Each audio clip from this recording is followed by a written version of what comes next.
Hello student, today we are going to start our 8th lesson how seasons occur part 2। इसके पहले part 1 में हमने seasons किस तरीके से चेंज होते हैं ये देखा था। उसके आगे की इन्फॉर्मेशन हम इस लेसन में लेंगे। Can you tell discuss the activity you have been carrying out since June. See chapter 1। Chapter 1 में हमें एक यहाँ पर एक्टिविटी करने के लिए दी थी जो जून महीने से रिलेटेड थी। Make use of the observation tables for the months of June, September and December. जून महीने से वो स्टार्ट करना था हमें ऑब्जर्वेशन। उसके बाद जून, सितंबर और दिसंबर मंथ्स में टेबल में हमने जो ऑब्जर्वेशन नोट किए हैं उन्हें देखना है। In which month the duration of the day was around 12 hours. कौन से मंथ में डे की ड्यूरेशन 12 आवर्स की होती है। टेबल देखने के बाद ही पूरे आंसर हमें मिलेंगे। What could be the reason behind it. और ऐसा क्यों है, इसके पीछे का रीज़न क्या है।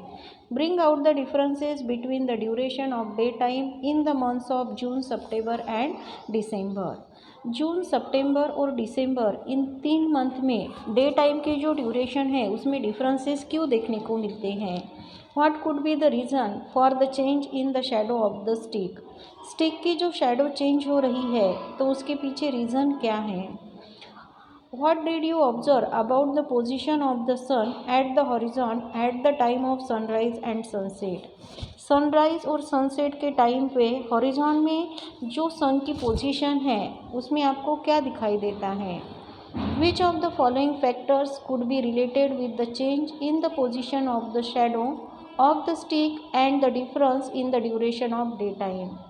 कौन से फैक्टर्स यहाँ पर जो स्टिक की शैडो की पोजीशन चेंज हो रही है उसके लिए और डे टाइम में जो ड्यूरेशन में डिफरेंस आ रहा है उसके लिए रिस्पॉन्सिबल है। रोटेशन ऑफ द अर्थ पहला फैक्टर है, rotation of the earth. Second है distance between the earth and the sun. Third है revolution of the earth and fourth है the axis of the earth. इनमें से कौन से फैक्टर्स यहाँ पर रिस्पॉन्सिबल है। You must have notice the longest day, the shortest day and the days with the same duration of day and night time with the help of the observation in the months of June, September and December. जब हम जून, सितंबर और दिसंबर month का observation करते हैं, जो chart हमने बनाया है उसमें फिलअप किए हुए इंफॉर्मेशन के हिसाब से, तब हमें पता चलता है कि सबसे लॉन्गेस्ट डे कौन सा है, सबसे शॉर्टेस्ट डे कौन सा है और ऐसे कौन से डेज है जब नाइट टाइम और डे टाइम की ड्यूरेशन सेम होती है। Generally these dates are the same every year. ये जो डेट्स होते हैं हर साल एक जैसे ही होते हैं। With the help of the shadow experiment you must have noted the change in the position of sunrise. Experiment जो आपने यहाँ पर किया है शैडो का, तो उसकी हेल्प की वजह से पोजीशन, सनराइज की पोजीशन किस तरीके से चेंज होती है ये आपको समझ में आया। Let us study the changes in the position of sunrise and the difference in duration of day and the night time। अब हमें यहाँ पर सनराइज़ के पोजीशन में जो चेंज हो रहा है वो स्टडी करना है और डे टाइम और नाइट टाइम के ड्यूरेशन में डिफरेंस क्यों आता है उसका भी रीज़न हमें यहाँ पर सीखना है। जियोग्राफिकल एक्सप्लेनेशन हमें दिया है। Apparent movement of the sun. You must have realise through your observation that the position of the sun at sunrise appears to change on the horizon every day. अब आपको पूरे ईयर के observation में आपको ये पता चलेगा कि सनराइज़ की जो पोजीशन है वो सन की जो पोजीशन है वो सनराइज़ के टाइम पे हॉरिजॉन में हर दिन चेंज होती है। Its position appears to move towards the north और south in the course of year. आपको ये ध्यान में आएगा कि सनराइज़ की जो पोजीशन है वो पूरे साल भर में एक तो नॉर्थ की तरफ या फिर साउथ की तरफ जाती हुई आपको दिखाई देगी। However in reality the sun does not move anywhere. लेकिन रियलिटी ये है कि सन अपनी जगह कहीं भी चेंज नहीं करता। सन कभी भी एक जगह से दूसरी जगह पे नहीं जाता। That is why this movement of the sun towards the north और the south in a year is called the apparent movement of the sun. और इसीलिए सन अपनी जगह कभी भी चेंज नहीं करता, इसीलिए सन का ये नॉर्थ या साउथ की तरफ जाने की जो मूवमेंट है पूरे साल भर में, उसे अपरेंट मूवमेंट कहा जाता है। सन की अपरेंट मूवमेंट ऐसा उसे कहते हैं। The position of the rising sun keeps on moving towards the south in the period from 21 June to 22 December. Sunrise की जो पोजीशन है वो साउथ की तरफ चेंज होती हुए हमें जिस पीरियड में दिखाई देती है वो पीरियड है 21 जून से लेकर 22 दिसंबर का। दिस पीरियड इज़ कॉल्ड दक्षिणायन। और ये जो सनराइज़ के चेंज होने की मूवमेंट का जो पीरियड है उसे दक्षिणायन कहा जाता है। From 22 December to 21 June the sun keeps on moving towards the north. और उसके बाद में 22 दिसंबर से लेकर 21 जून इस पीरियड में सन हमें नॉर्थ की तरफ मूव करता हुआ दिखाई देता है। इस पीरियड को this period is called Uttarayan. इस पीरियड को उत्तरायण ऐसे कहा जाता है। The revolution of the earth around the sun and the tilted axis of the earth are the two factors responsible for the apparent movement of the sun. Last question में हमने देखा था कि कौन से ऐसे फैक्टर्स रिस्पॉन्सिबल है जिसकी वजह से सन हमें एक जगह से दूसरी जगह पर सनराइज़ के टाइम पे मूव करता हुआ दिखाई देता है। तो उसके लिए रिस्पॉन्सिबल फैक्टर्स है revolution of the earth around the sun. Sun के अराउंड अर्थ का जो रिवोल्यूशन है इस फैक्टर की वजह से, और यहाँ पर अर्थ के जो टिल्टेड एक्सिस है, इन दो फैक्टर्स की वजह से हमें सन की अपरेंट मूवमेंट साल भर देखने को मिलती है। Seasons occur only with reference to the northern and the southern hemisphere. Seasons जो होते हैं यानी कि समर सीज़न है, विंटर सीज़न है या फिर रेनी सीज़न है, ये जो होते हैं ये सिर्फ नॉर्दर्न और साउदर्न हेमिस्फीयर के वजह से ही होते हैं। Think about it, in which direction will the location of the sunrise and sunset appear to move after 22 December. 22 दिसंबर के बाद में सनराइज़ और सनसेट की जो लोकेशन है वो कौन से डायरेक्शन में मूव होती हुई दिखाई देगी। Always remember this year you will study the apparent motion of the sun in your science textbook as well. आपके साइंस की टेक्स्ट बुक में भी इस साल आपने सन की अपरेंट मूवमेंट के बारे में सीखा है। In that book the sun's east west motion from sunrise to sunset, that is its diurnal apparent motion is also considered. इसी बुक में आपको सन की ईस्ट वेस्ट मोशन सनराइज और सनसेट के टाइम से, इसका मतलब ऐसा है कि ड्यूरेनल अपरेंट मोशन जो है इसे कंसिडर किया जाता है। In geography we consider the apparent north south movement of the sun. Geography में हम अपरेंट मूवमेंट नॉर्थ साउथ की तरफ के कंसिडर करते हैं। In both the motions the sun only appears to move and does not actually move. इन दोनों भी मोशन में सन जो है हमें सिर्फ मूव करता हुआ दिखाई देता है, लेकिन एक्चुअली वो एक जगह से दूसरी जगह मूव नहीं करता। The diurnal apparent movement of the sun is related to the rotation of the earth. Diurnal apparent movement जो होती है सन की वो अर्थ के ड्यूरेशन से रिलेटेड होती है, whereas its annual apparent movement is related to the revolution of the earth. लेकिन पूरे साल भर की मीन्स उसकी एनुअल अपरेंट मूवमेंट जो होती है वो अर्थ के रिवोल्यूशन से रिलेटेड होती है। And the tilt of the earth axis, उसके साथ साथ अर्थ के एक्सिस के जो टिल्ट है उसके साथ भी रिलेटेड होती है। Observe figure 8.1 carefully and answer. यहाँ पर 8.1 में हमें एक फिगर दी है, उससे रिलेटेड कुछ क्वेश्चन दिए हैं। How is the northern hemisphere in which you live position relative to the sun on the dates given in the figure. Figure में हमें जो डेट्स दिए हुए हैं तो उन डेट्स में नॉर्दर्न हेमिस्फीयर जहाँ पर हम रहते हैं उसके पोजीशन उसकी सन की क्या होती है।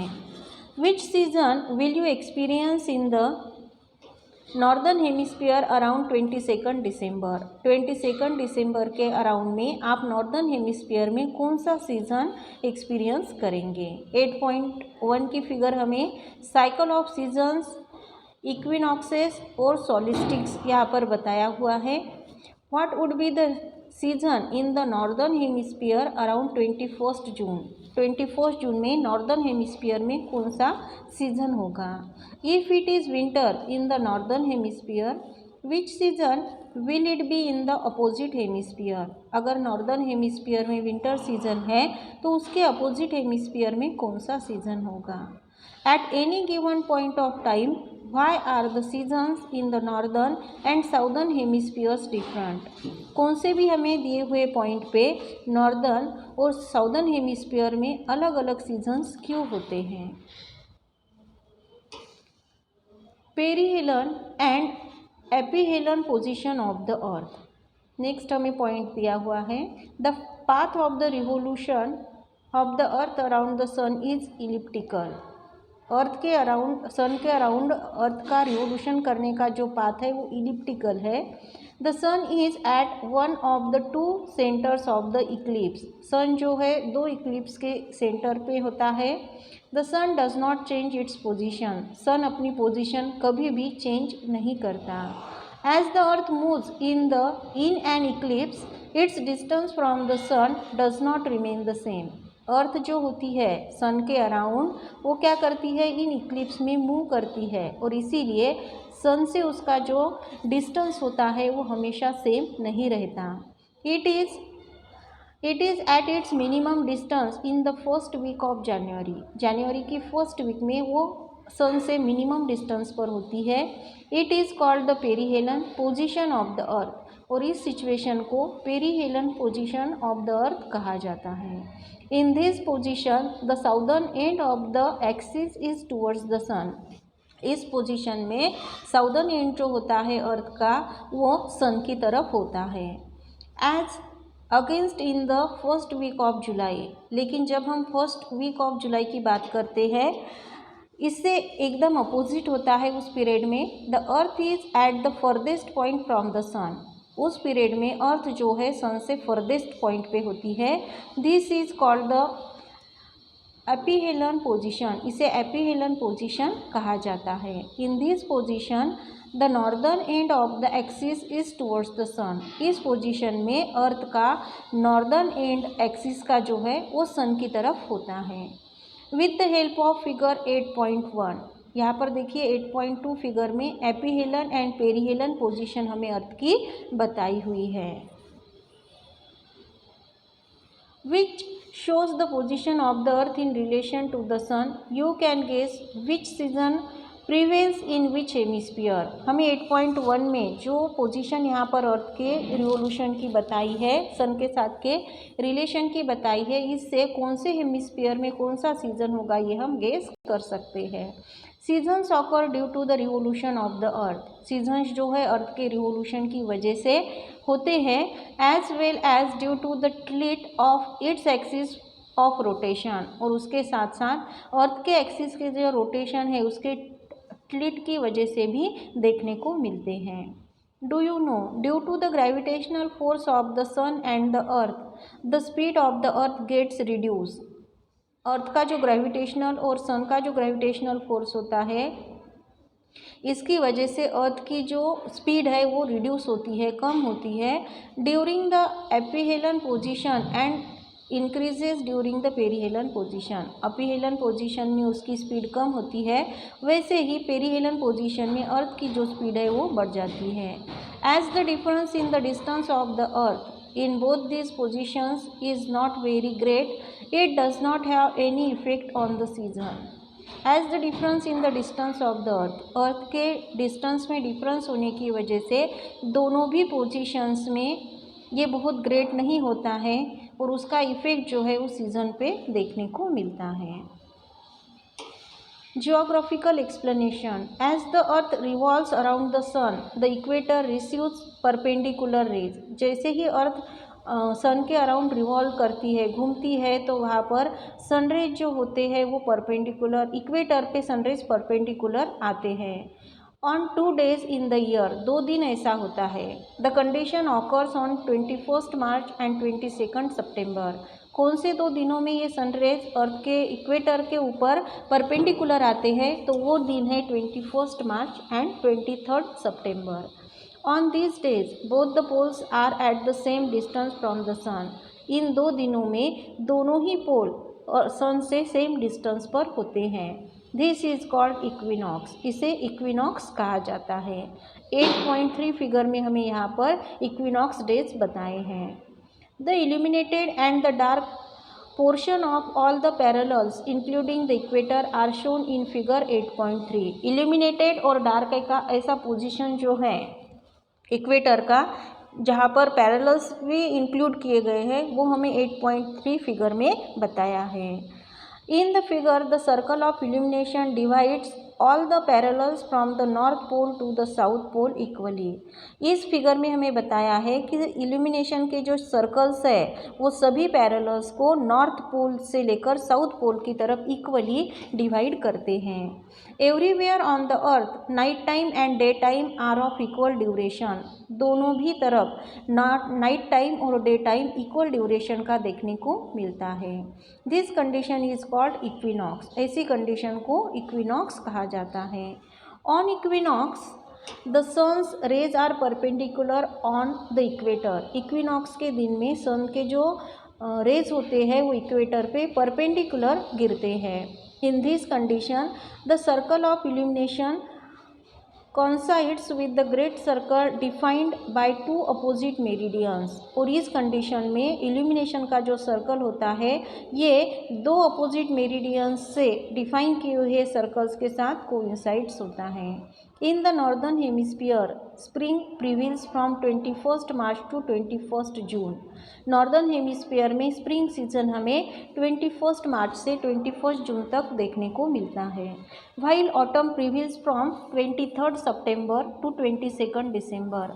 और ऑटम का जो सीज़न है वो 23 सितंबर से 22 दिसंबर तक एक्सपीरियंस करने को मिलता है। The southern hemisphere has the opposite seasons during this period. लेकिन साउदर्न हेमिस्फीयर में इसी पीरियड में अपोजिट सीजन्स देखने को मिलते हैं। इन the northern hemisphere 21 March is called spring और वर्मल इक्विनॉक्स। नॉर्दर्न हेमिस्फीयर में 21 मार्च को स्प्रिंग और वर्मल इक्विनॉक्स कहा जाता है। वेयर एज 23 सितंबर इज कॉल्ड एटोनमल इक्विनॉक्स, और 23 सितंबर को एटोनमल इक्विनॉक्स कहा जाता है। द इक्विनॉक्स और solstice dates can vary by a day or so. Equinox और सोलिस्टिकेट डेट्स जो होते हैं वो 1-2 दिन के डिफरेंस से अलग आ सकते हैं। We will see the next part in our next period. Thank you.